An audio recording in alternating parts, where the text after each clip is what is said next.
If I see someone succeeding in something which I think's awesome, I want to know. I hate the fact that I haven't done that, and I want to know how they've done it. And then I think there's no reason why I can't do it. Like high level events with people that are making good money online. Do you think amongst those people, are there kind of any commonalities between them, whether it's personality or mindset or anything like that? If you can't do something well, hire someone that can do it better than you, and then you haven't got to worry about it.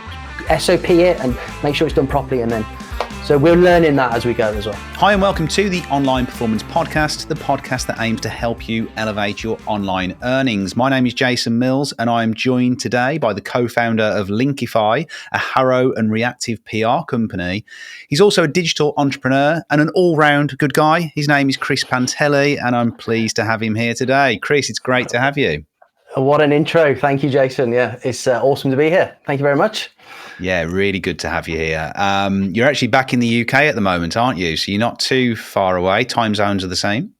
Yeah, it's nice to have been back on a more normal time zone. Southeast Asia is quite difficult, but yeah, I'm back on Tuesday to Thailand. Okay, that'll be interesting. Okay, well, we're going to have a chat about that. We're going to, in this podcast today, we're going to talk, it's not necessarily the kind of standard, we're not going to necessarily talk about link building and stuff like that too much. We will talk about your agency, Linkifi, but I really want to dig into kind of you as a person, as a human being, what has kind of driven you to the point where you are now. You've had a very good level of success with Linkifi. So I really want to kind of dig into that and we'll go into that in a short while. But I like to start each podcast with the same question.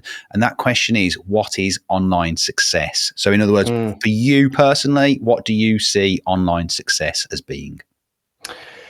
That's a difficult one because I think it depends what your objective is. If you're in a 9 till 5 that you enjoy, and you love the people that you work with, you like going into the office, you like leaving your job at home, you like leaving your work at work, when you come home, and you can start an online business which just takes a few hours each night or on the weekend and can give you an extra few thousand per month, then that's a massive success for that person and that's their situation.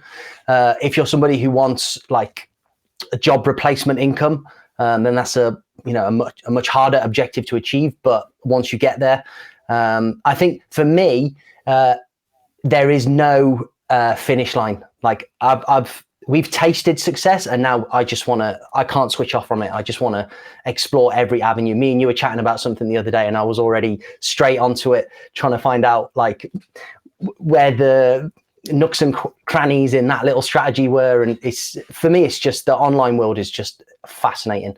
I come from a physical business background. So I had a fish and chip restaurant for like 15 years. And the size of your market is limited by your radius. There's only so many people you can attract. The internet is the world, and there is so much money to be made in so many different ways via so many passions or interests. It's just, it boggles the mind. There's already so many things I want to dig into in terms of what you gave as an answer there. So we're going to come to those through this podcast. And I like the fact that you answered the question, not just from your own personal point of view, but also from the point of view that everyone is going to have a slightly different definition of what success online is to them. So you've just mentioned the fish and chip restaurant business. Talk me through your kind of background then. So maybe from kind of university days to where you are now. Just talk me through a little bit of that timeline.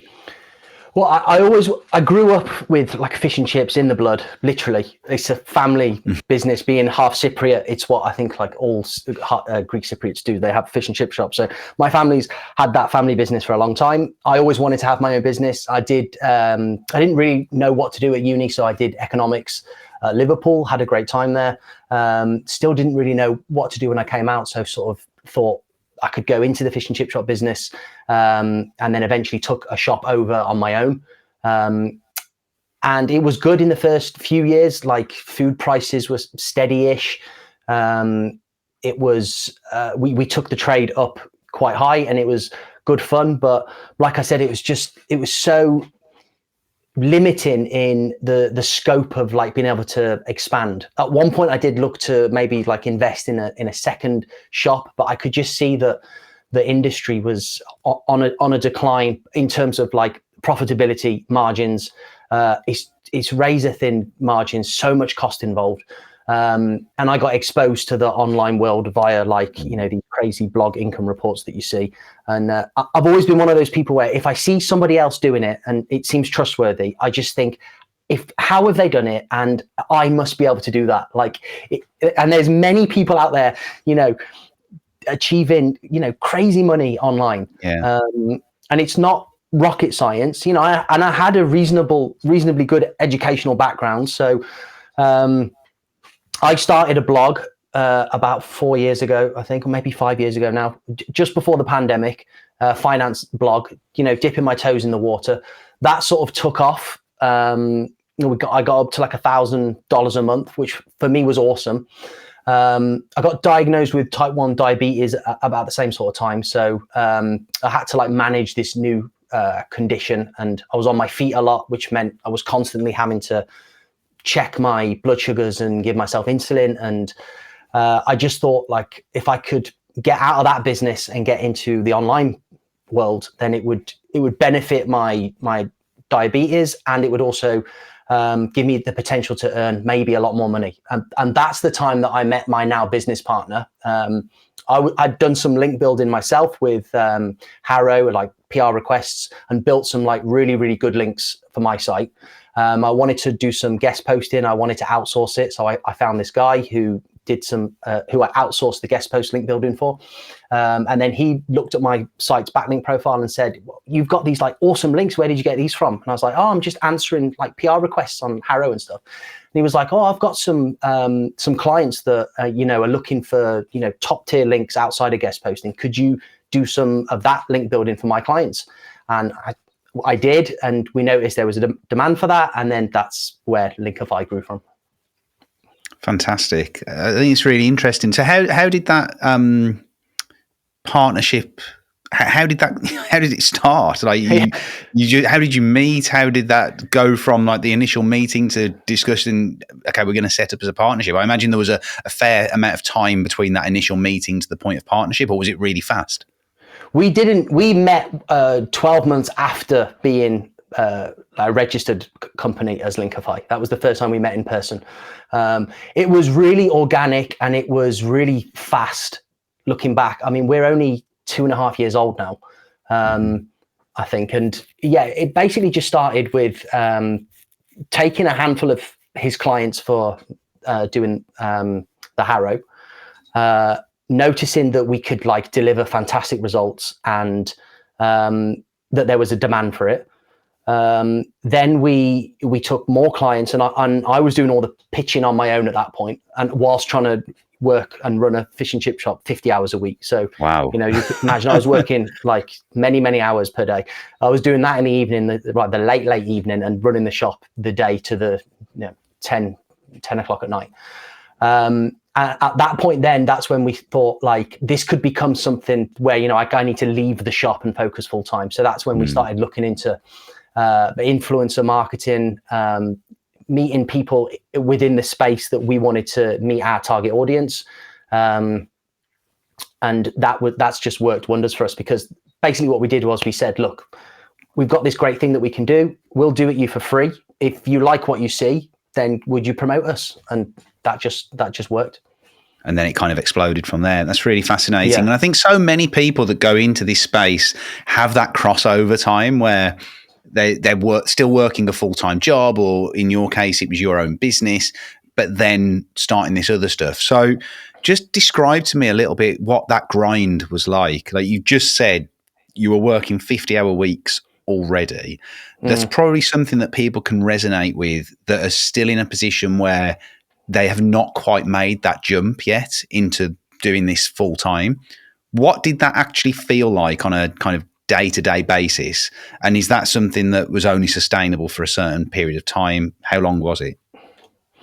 Yeah, that's interesting. It's difficult. I think everybody's individual circumstances are gonna be what is the sort of prevailing factor on how you can cope with the situation that you're in. For me at that time, I remember being sort of in a transitional period, thinking I'm really scared to sort of let this physical business go. That's even though the income's not been great, it's probably been declining for a few years. I couldn't see a great future for it, but at least it was somewhat stable, and I had employment, even though I was self-employed. I had a means of earning income, which was tried and tested. On the other hand, closing up for the night and then going to hit the computer and start doing some HARO requests and seeing like new clients wanting to buy the service and stuff, that was super, super exciting. And it gave me the ability to do those hours and put that work in because it was fun and it was a thrill. The hard part was making the decision, when can I sort of let this one go, knowing that this one's going to be enough to, but I was in a position where, at this time I wasn't married, no children. And I just had the diabetes to think about, which, I had some savings. So for me, it was, I could take that leap with not much, resting on it. Yeah. But it was, without being too personal, was there much kind of pressure family wise? Because like you said, it's kind of in the blood. It's this business that a lot of your family have been involved in for a long time. Was there kind of any pressure there? Because I think that's something that people also face, this idea that, older generations don't necessarily understand someone that can go and make a living by themselves online.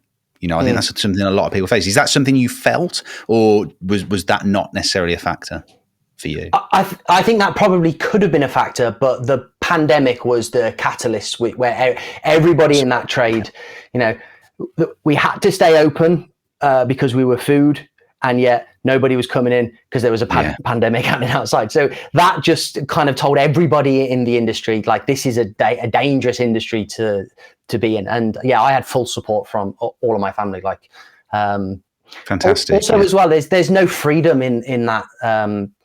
You've got to have such a passion, I think, for restauranteering, food, physical location business like that. Like, you're on your feet all day in one space, and there's no freedom. And I wanted to have a taste of freedom as well, alongside what I was going to do for a living. Okay, so during that period, then you talked about the pandemic. Because I was looking at your LinkedIn profile, snooping and doing some digging for prep for this podcast. Yeah. You started a few what looked to me like SaaS projects, kind of 2021, 2022. Were they successful, or was that kind of were they projects that maybe didn't quite take off for whatever reason?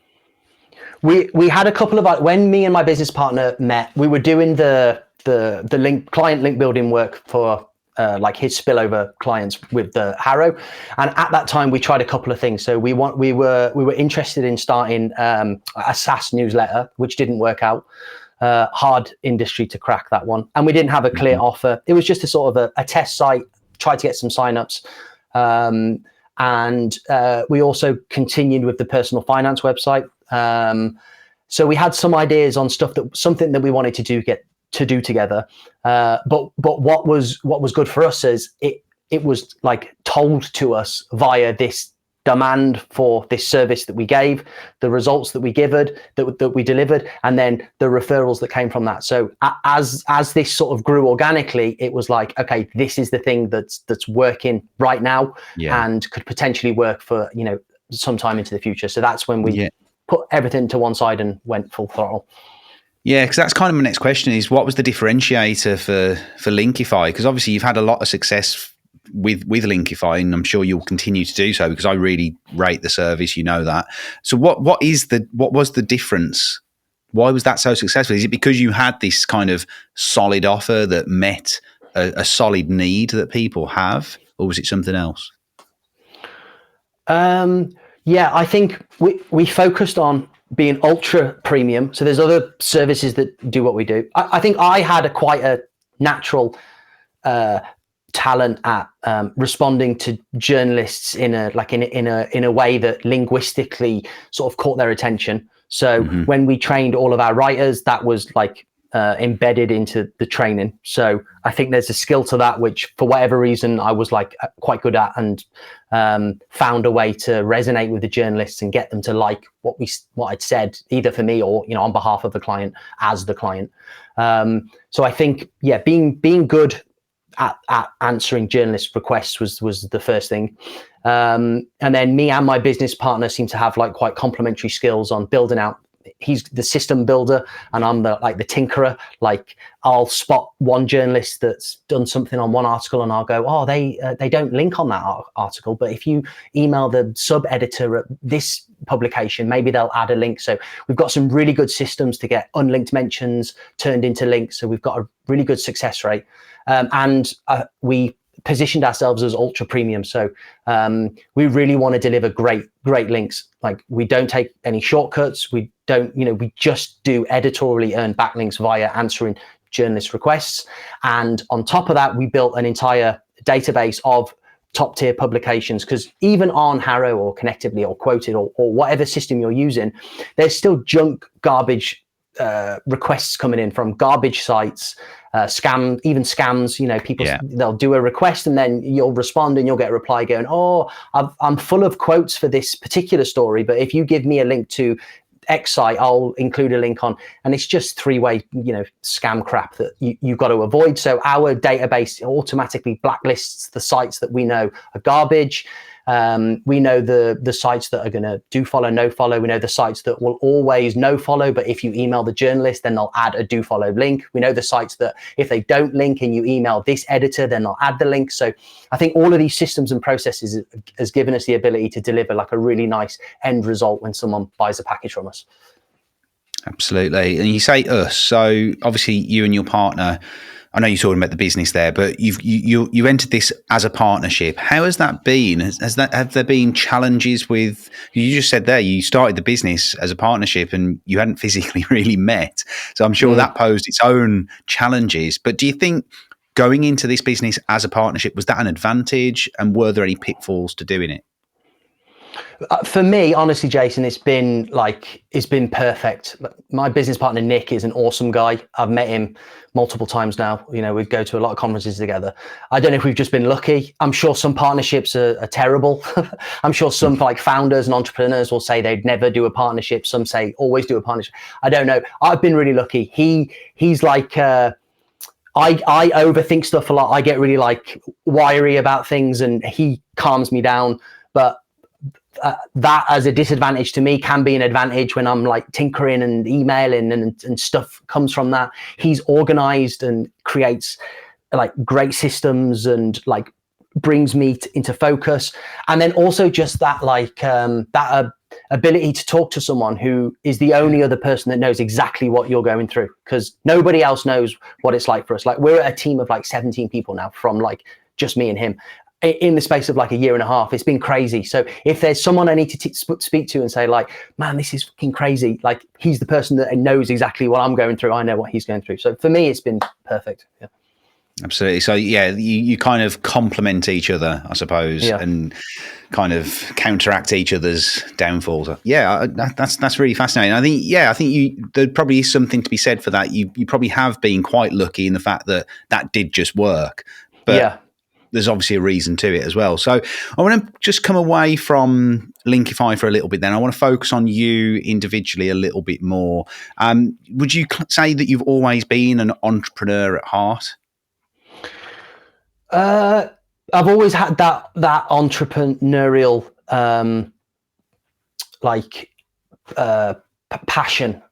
I hate to see people succeeding where I don't understand. If I see someone succeeding in something which I think is awesome, I want to know. I hate the fact that I haven't done that, and I want to know how they've done it.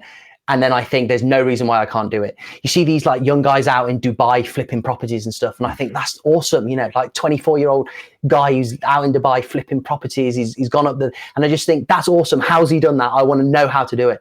And I tested the waters with loads of stuff online as well, specifically day trading. I remember binary options was a thing. I've started other sort of an app idea I explored once and got in touch with an app development company. So lots of ideas. And then I suppose, the first thing that worked was the website, which gave us a taste. And then now this is something which we're really looking to grow and become, a leader in not just expert quotes, but also pure digital PR. And the size of the industry the possibilities they're just endless. Yeah, I think that goes back to what you said earlier. The difference to having that physical location, you are limited by the radius of your location and who's in that location and how many people are passing through. Whereas online, obviously, there is almost an infinite number of possibilities, isn't there? Yeah. And I think you're right, though. I think that entrepreneurial mindset, it is very much, it's almost like you can't switch it off. And like we had a conversation the other day, as you mentioned earlier, that you then went away and you started messaging me saying, I wish you hadn't mentioned that because I can't switch it off now. I've got to go in and figure out how to get this to work. And I think like that can be a real positive, particularly in the early days when you're trying all these different things to find your correct thing. But at some point that might become a hindrance as well, because you kind of want to be focused on the one or two things that really matter and trying, we all have this shiny object syndrome, or a lot of us do, particularly entrepreneurs. So it's a really, really difficult one to kind of balance, I think, and get right. You have worked with a lot of different personality or individuals and potentially a lot of brands through Linkifi. So you've probably worked with some very, very successful people in the online space. Do you think that, and also the fact that you've actually been to these events, like I've met you at events before, like high level events with people that are making good money online. Do you think amongst those people, are there kind of any commonalities between them, whether it's personality or mindset or anything like that? That's another good question. I'm not sure. I mean, you'll say the same as me. When we go to these events, it's like everyone's pretty awesome. Like everyone seems like really nice. There's like a competitiveness, but also this overarching sort of everybody will give you their time to offer advice and help, which I don't know many industries that would do that, but it seems like the industry we're in, people will like sit down with you and say, yeah, you should do this or try that, or, so that's like an amazing thing. I think it's because it's just so big and there is so much space for everyone.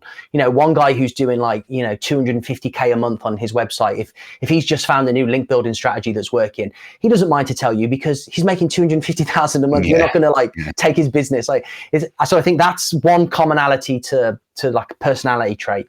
I think like you said earlier, I think most of us have got shiny object syndrome, and those of us that can hone it in, or at least like restrain it enough to do our day-to-day.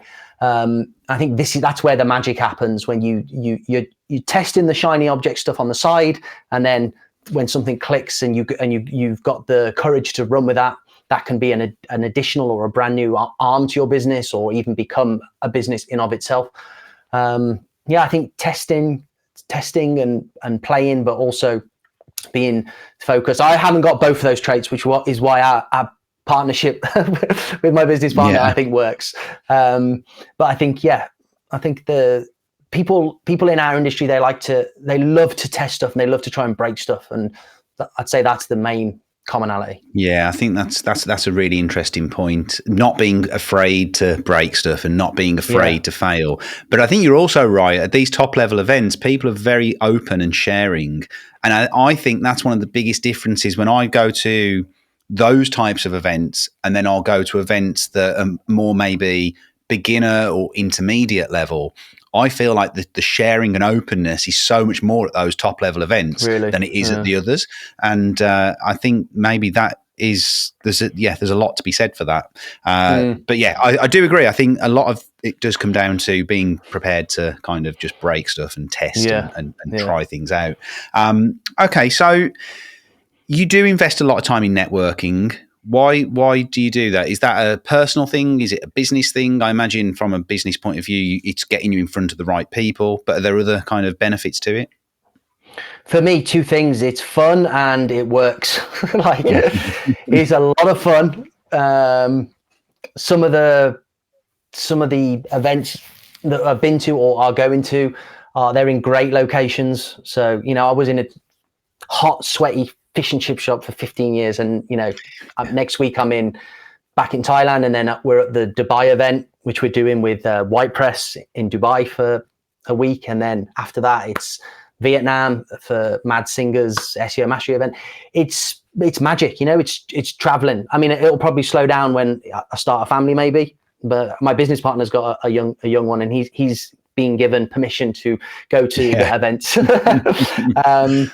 And it works. It's a real, I think, in our space as well, trust, especially for the newer people coming into the industry, trust is like a massive thing. So if you can get your face, your name out there, people start to know you. And it's that like touch point thing as well, I think. Maybe someone's never heard of you. Maybe you go to an event, you chat to them for 5 minutes, and then maybe a year later, they're looking to buy links from me or invest in something from you. And they remember your face from the list of other people that they're looking at. And, you know, multiple touch points across a number of months and years, I think, is what benefits us the most. So I think it's definitely. I remember it. We attended an event in Birmingham, didn't we? And I remember you coming up to me and just running up towards me and saying, "I've got you this amazing link. Let me show you." And it was just, I just thought that's brilliant. That is, because you're right. That it's another touch point. It's just that it allowed me to see that true passion. And I always knew it was there because you'd always email me or DM me and say, "I've got you this, I've got you." But when you do it in person, it means 10 times more, doesn't it? Yeah. So are you living in Thailand now? Back to Thailand next week on Tuesday. Getting married on the 27th of January. Good luck for that. And then, yes, thank you. Congrats. Thank you very much. And then Dubai conference in February. And then I'll go back to Thailand again and sort of be ready to go to Vietnam, and then I'll come back to England, and I think we'll probably try and settle in England initially. Okay, but during this time that that Linkify has grown, you've predominantly been based in Thailand or Asia. Yeah, is that fair to say? So what impact has that had on your kind of approach to work and that kind of work-life balance? Because I imagine, because obviously when you go to these places, even for a conference, it's almost like a holiday in a way. Like I'm going to the Vietnam one, I'm going to Chiang Mai later in the year. Yes, it's work, but it's also, you know, it's pretty chilled and it's a lovely thing to do. Obviously, if you're living there and you're working, it's a different kettle of fish, I would imagine. So how is that? If you think back to that 50-hour work week, grinding away in the evening, on top of that, what's is it chalk and cheese, or are you still grinding away? I'm grinding, but and I still get stressed, or I say I'm stressed, but I'm not. Like, I love every minute of it. I love the stress because I'm in fucking Thailand. Do you know what I mean? I'm not getting up, driving to the shop, opening the doors, going, "Oh, here we go. Is it going to be busy today?" Yeah. I'm doing what I do wherever I want to do it. And even if it's stressful and there's like 20 client emails and something breaks and it's like, oh my God, I'm still loving it because I'm doing it from wherever I want. And it's so much fun. Being in Thailand it's got its benefits and its downsides. And it's just all in terms of time zone. That's all it boils down to, because in England, I get up early and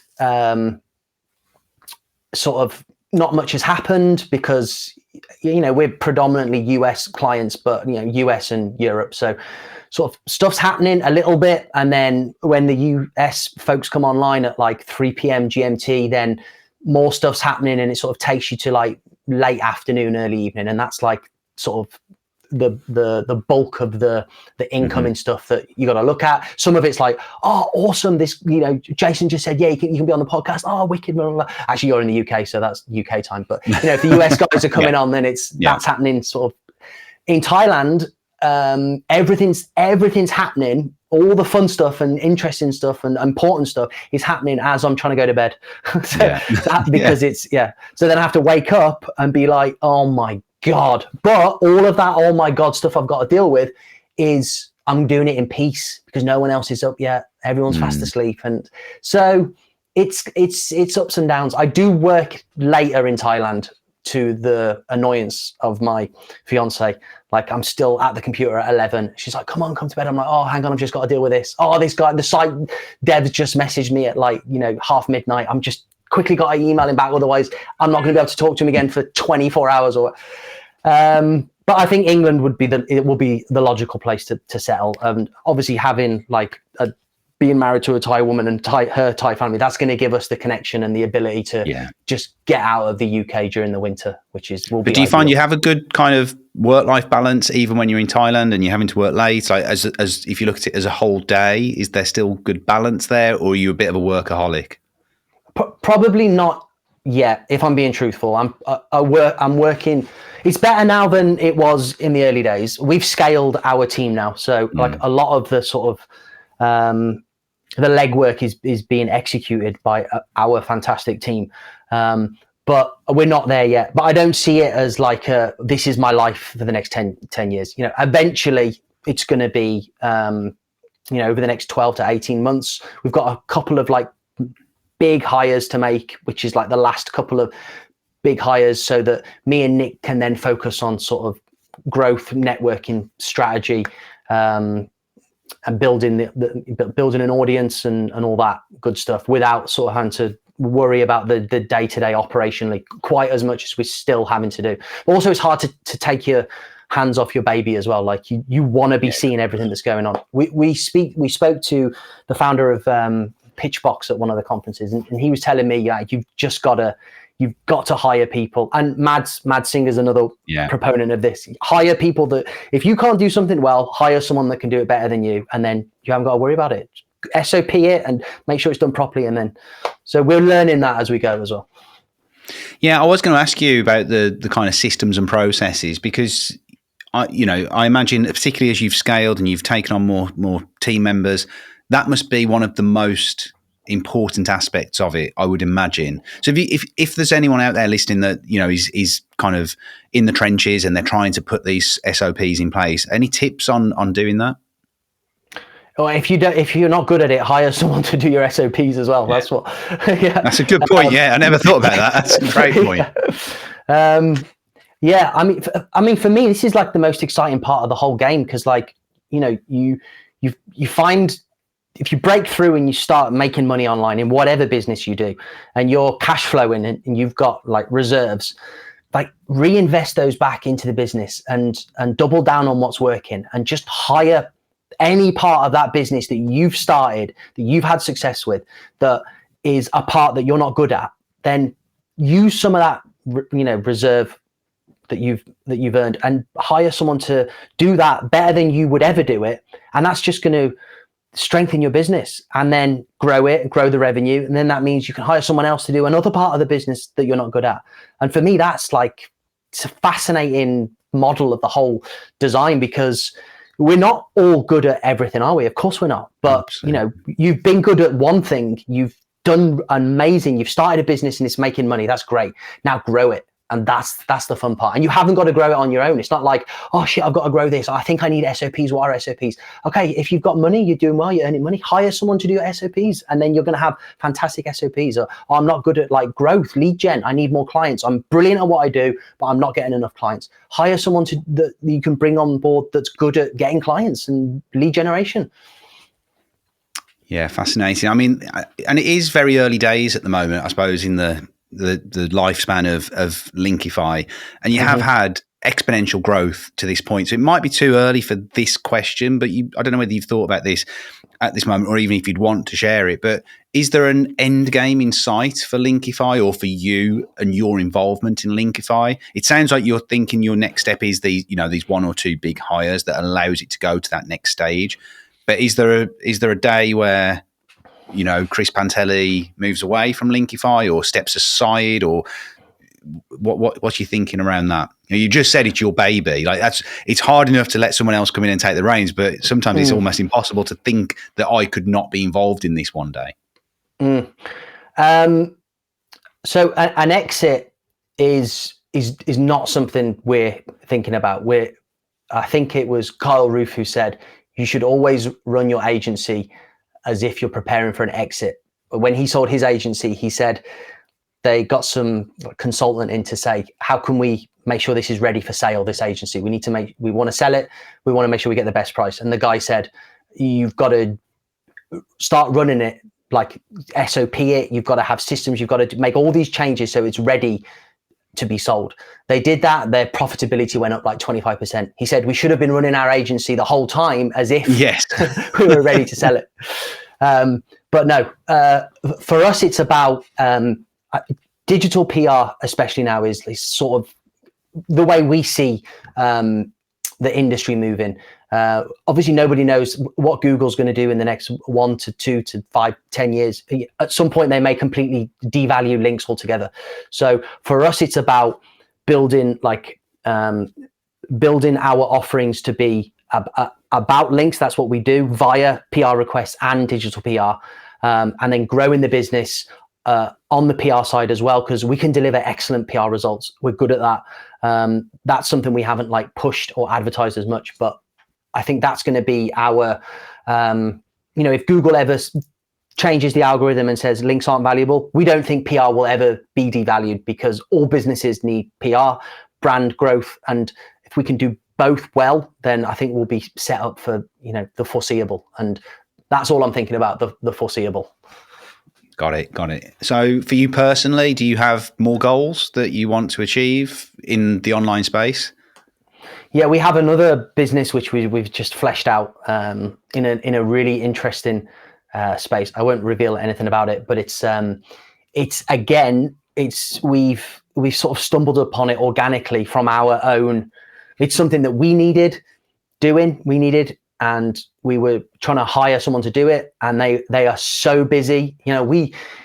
We had no issue with what they were charging. We said, we can pay you more. We just need this done. He's like, I'm too busy. Went to the next person, too busy. So this space is busy. So that's something that we're going to sort of look into and dabble with. A domain name has been purchased and registered, but that's it for now. Love it. So, but that again, it's who knows where it's going. Who knows who we'll meet at the next conference. Maybe after this call, I've got questions about this parasite Reddit, which looks extremely interesting. To be honest with you, if we can be cash flowing on Linkify, and I can still be delivering great results for our clients, and that gives me the freedom alongside that to travel a bit and explore other interesting ideas. For me, that is the sweet spot for the next, however long. I like it. So for you, that would be your online success, really, to be in that position. Yeah. Okay. So I just lost my track there. I'll edit that out.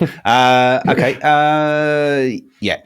So let's just switch for a second towards AI. This technology, it's taken the world by storm over the last 18 months or so. Obviously, it was there before, but it's really come to the forefront in the last 18 months. Mm-hmm. How have you as a company, or you as an individual, embraced AI technology? Has it become kind of a fundamental part of your business, or is it still, you're just kind of feeling your way with it, or not even using it at all? No, we use AI you'd be stupid not to. Even if I've got to write an email to a client and I need it to be written well and fast, for me, there's no point bashing away on the keyboard in Gmail or whatnot and writing it, deleting the 3 letters I've mistyped, doing this, the misspelled word.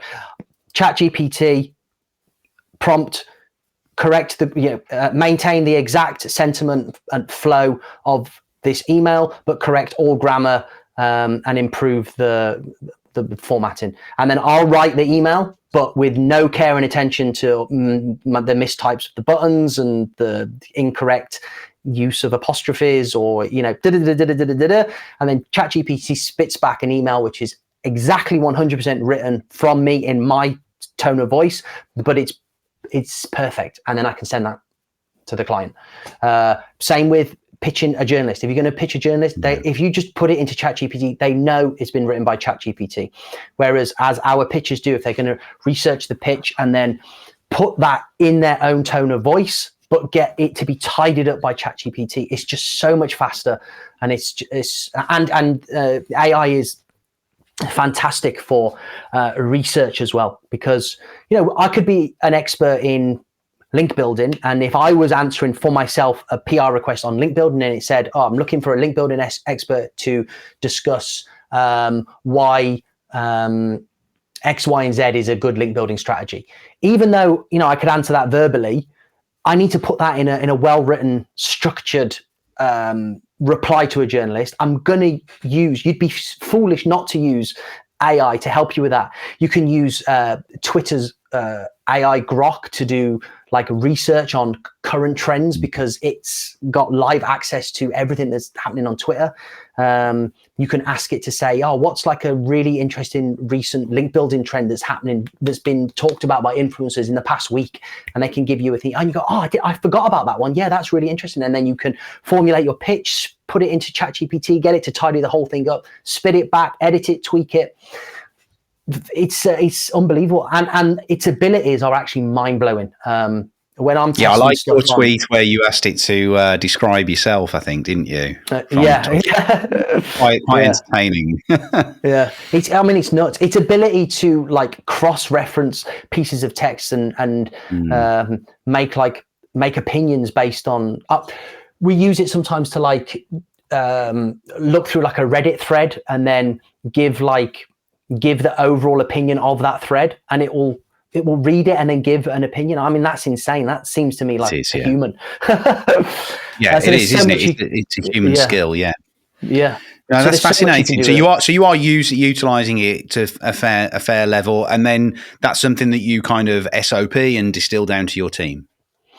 It is something we SOP, but it's not something that we would be foolish enough to say, this is our system, this is the SOP, it's done. It's like a living, breathing document, because it's changing every 5 minutes. Like we can't keep up with it.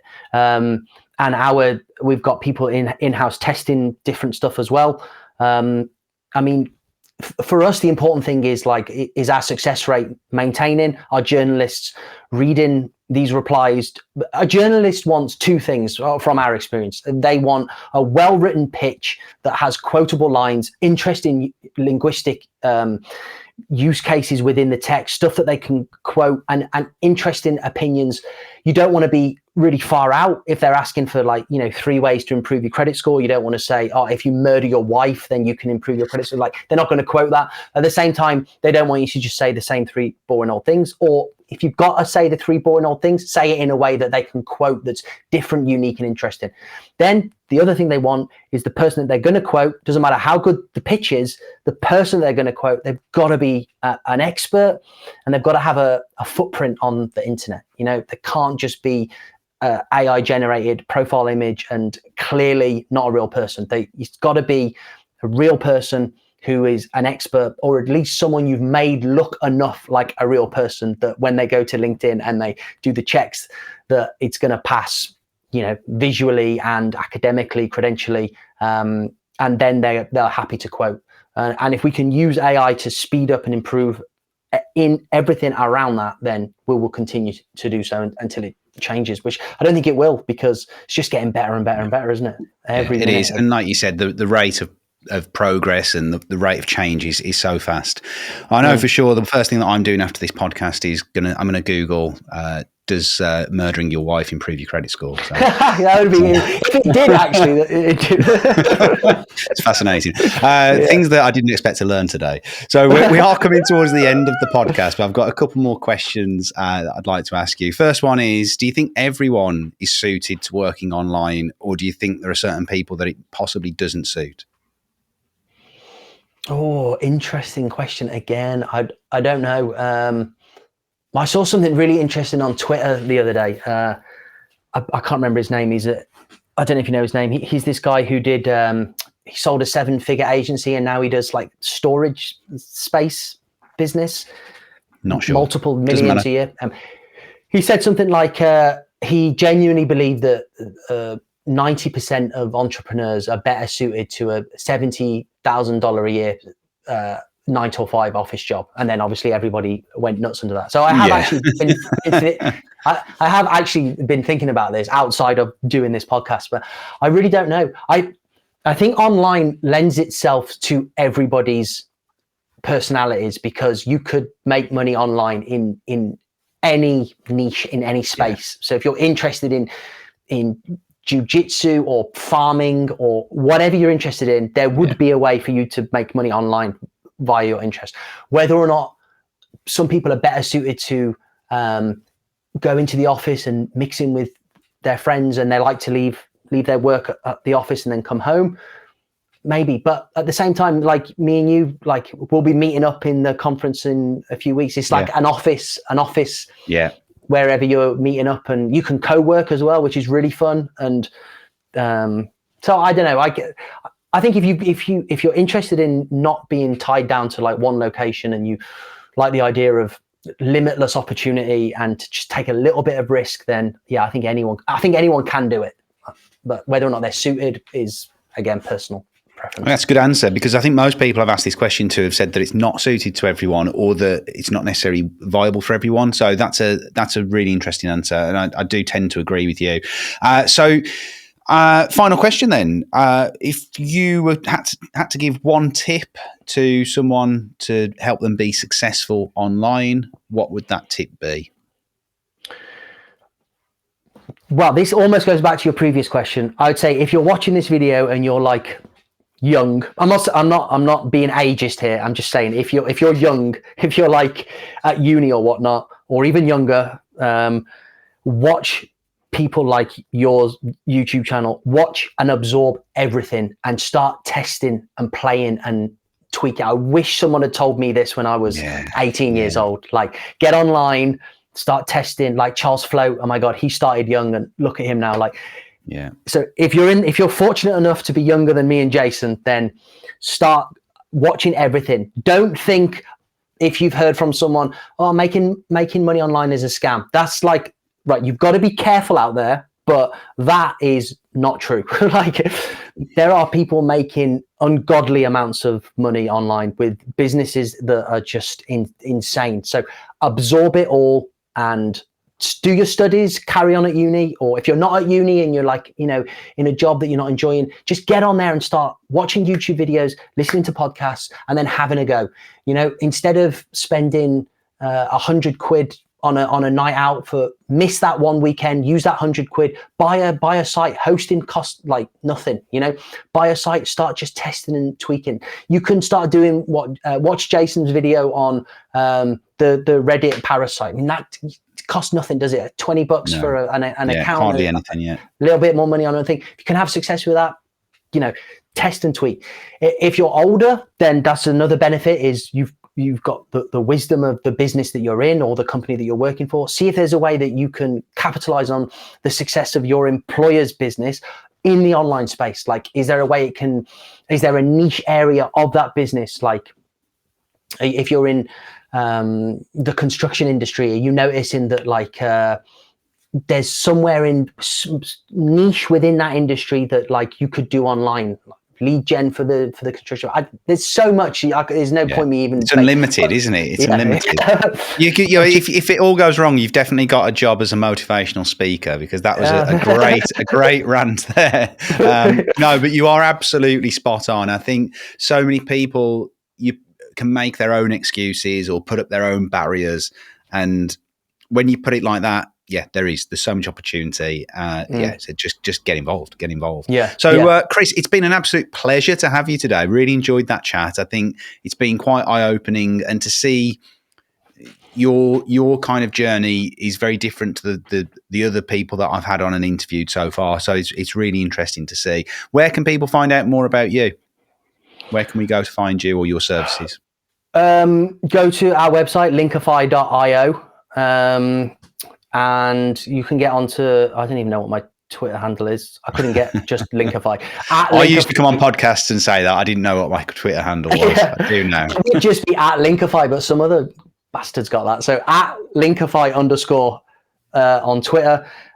If you hit me up on Twitter, I'll respond on messages. I love to talk to you new are people pretty as well. active on Twitter, actually, and he does put out some good stuff. So definitely go and follow Chris over there and check out the Linkify service. Thank you so much, Chris. It's been an absolute pleasure. Enjoyed having you on. Thanks, Jason. Thanks, mate.